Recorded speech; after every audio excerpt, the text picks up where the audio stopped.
own me. This person is mine. मैं आपको जानती भी नहीं हूँ चार्ली, मैं आपसे पीलू कभी मिली भी नहीं हूँ, पर आप मुझे इतना सारा प्यार कर रहे हो. Thank you so much. Thank you so much. So let's talk about something very uncomfortable.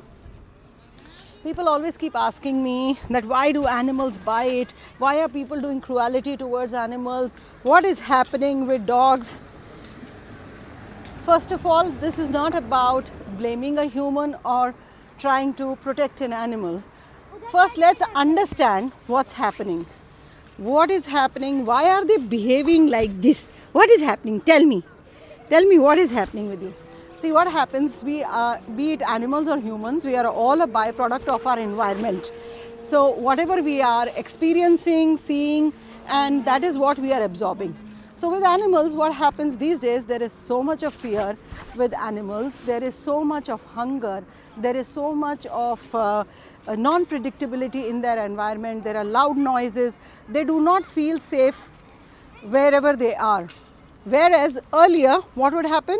It was so much easier. There were safer environments. There were people who were looking after animals, whether it is dog, cats, cows. We all used to feed them, and every house had these stray animals which would be always there.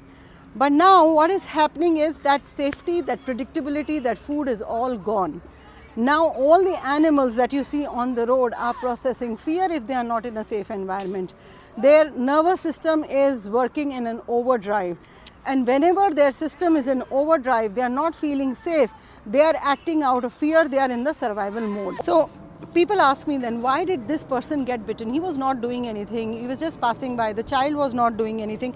What happens when animals are in a constant survival mode, when their nervous system is in overload, when they are constantly experiencing fear, unsafe spaces, hunger, trauma, injury, then their body starts holding all this memory, not their mind. Animals do not hold malice, they do not want to take revenge. But what happens, their mind, their soul operates at 5D, but they are living in this 3D world, and they can transition very smoothly from 3D to 5D. The moment they go into the survival mode, they get into the 3D mode. When safety is missing for too long, they choose protection.